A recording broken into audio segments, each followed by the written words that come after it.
Selamat pagi penonton setia dimanapun Anda berada. Senang rasanya saya Serdakot Mutiara Anjani dapat menyapa Anda semua. Semoga hari ini Anda semua dalam keadaan sehat walafiat. Di sini di samping saya telah hadir 2 orang prajurit wanita yang berdinas di Kodam 12 Tanjung Pura yang berhasil berprestasi dalam Pekan Olahraga Nasional yang ke-20 di Papua tahun 2021. Mereka adalah Serkakuat Imelda yang berhasil meraih medali perunggu beregu dan Serkakuat Putu Irma yang berhasil meraih medali emas perorangan dan medali perunggu beregu dalam cabang olahraga terjun payung. Salam semangat Mbak Melda dan Mbak Putu, gimana kabarnya hari ini? Luar biasa baik untuk hari ini. Oke Mbak, saya tanya Mbak Putu dulu ya Mbak. Kenapa Mbak pilih terjun payung? Apa ada dorongan dari orang lain atau memang sudah hobinya Mbak? Awal mulanya untuk terjun payung, cabur terjun payung tidak terpikir oleh saya untuk menjadi atlet sampai dengan sekarang. Mengikuti terjun payung itu pada saat kita ya Mbak melaksanakan terjun payung para dasar tahun 2011, kami mendapatkan sprint untuk melaksanakan terjun para dasar di Pusdik Pasus. Setelah itu selesai selama 1 bulan, kami melaksanakan lanjutan lagi yaitu TBM, terjun bebas militer, selama 1,5 bulan. Setelah itu kami direkrut untuk menjadi atlet mengikuti PTPAD ya Mbak ya? PTPAD tahun 2012. PTPAD itu Persatuan Terjun Payung Angkatan Darat. Jadi kami dari situ kami dilatih sampai dengan sekarang menjadi atlet. Mbak. Kalau Mbak Melda sendiri gimana nih Mbak?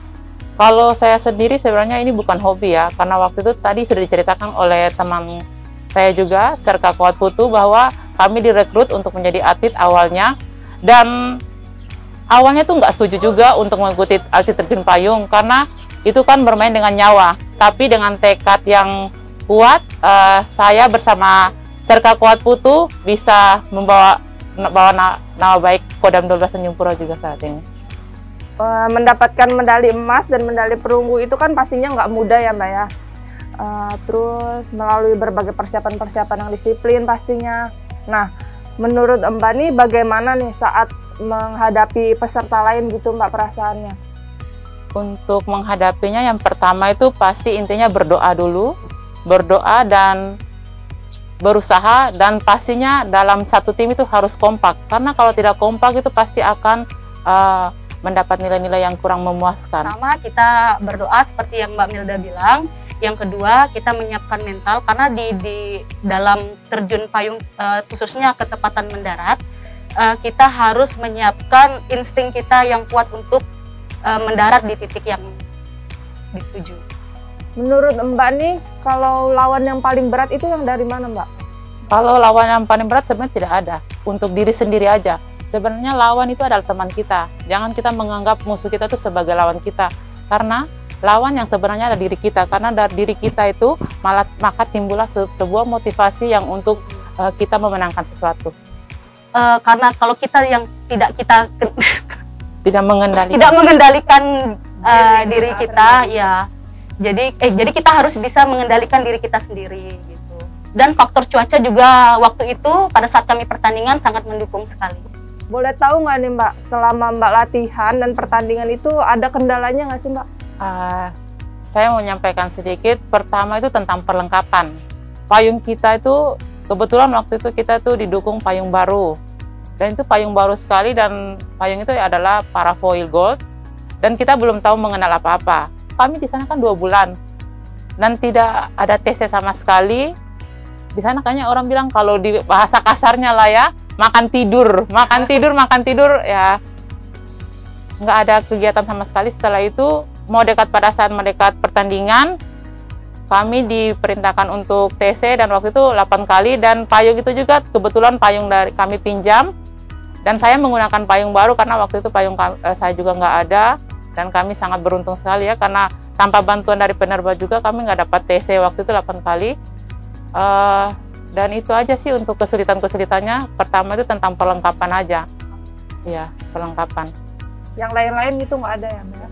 Kendalanya ya mungkin tentang cuaca aja. Kalau cuacanya bagus kami loncat, kalau tidak ya kami tidak loncat. Karena di sana tuh di Timika tuh rawan hujan, kalau Angin juga gitu. angin, iya, angin juga. Cuman pada saat pas kita loncat, pas pertandingan, cuacanya bagus. Iya, Cerah. cuacanya cerah. Selama 8 hari kami loncat itu Selalu cerah. cuaca cerah terus. Pas tahu Mbak dapat juara, gimana sih perasaan Mbak tuh masing-masing? Saya jawab duluan ya. Kalau perasaan saya waktu itu nonton, ini kan kalau untuk juara 3 itu kami udah cuma 8 ronde ya, 8 ronde, dan itu kami dalam posisi ketiga itu sudah sungguh luar biasa karena persaingan itu begitu ketat. Dari selisih nilai ke juara 3, juara 2 aja dekat, juara 2 ke juara 1 pun dekat. Sempat naik, tapi karena mungkin dari faktor payung juga, dan kami di dalam posisi ketiga, dan itu kami sangat bersyukur sekali karena banyak sekali yang mau naik ke posisi itu susah gitulah ya. Kalau Mbak Putu gimana nih perasaannya waktu final? Kan biasanya terjun tuh barengan gitu kan per kelompok. Pada saat final Mbak sendiri, gimana perasaannya Mbak? Pertama, perasaan saya ya cukup grogi ya, karena biasanya kan ditemenin sama teman-teman ya, satu tim bertiga. Ini terjunnya sendiri. Jadi antara nervous dengan tidak percaya diri itu campur aduk.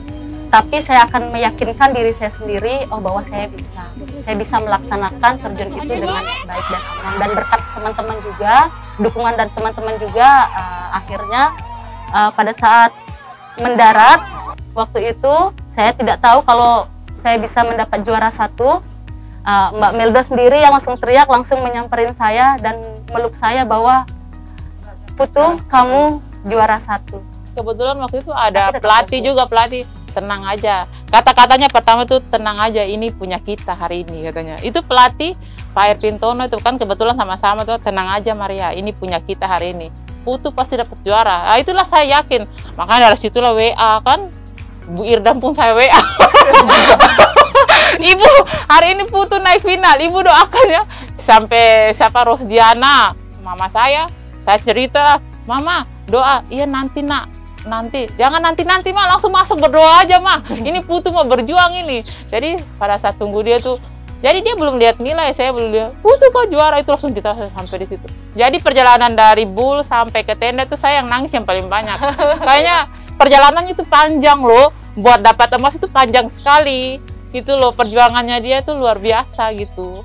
Jadi, dan untuk perorangan kebetulan Serka Kuat Putu mendapat emas, dan itu kebanggaan yang luar biasa. Saya di sini terharu karena nggak ada dukungan sama sekali waktu itu untuk payung gitu ya. Sebenarnya cerita ini sedih karena nggak tanpa latihan aja bisa dapat emas sama perunggu gitu loh. Ya, sangat terharu banget ya, karena kita tanpa latihan kita bisa membuktikan kita bisa, ya mampu. Dan terima kasih juga kepada orang tua, suami, dan teman-teman dan rekan-rekan lainnya sudah mendoakan kami tim Putri Papua bisa membawa pulang medali perunggu dan perorangan. Harapan kami kepada prajurit Kodam 12 Tanjung Pura, khususnya Koat, untuk tetap bermotivasi untuk meraih prestasi yang diimpikan. Yang tentunya medali-medali kami persembahkan buat Kodam 12 Tanjung Pura juga. Baik Mbak, jadi selain usaha dan dorongan dari keluarga, itu pasti doa dari diri kita masing-masing ya Mbak ya, terbaik untuk hasil yang terbaik juga ya Mbak ya. Baik Mbak, terima kasih banyak untuk Mbak Melda dan Mbak Putu yang bersedia meluangkan waktunya untuk bercerita tentang pengalamannya selama mengikuti Pekan Olahraga Nasional. Demikianlah perbincangan kita pada hari ini dengan topik prajurit berprestasi Kodam 12 Tanjung Pura. Sampai bertemu di lain kesempatan. Saya Serdakot Mutiara Anjani. Sampai jumpa.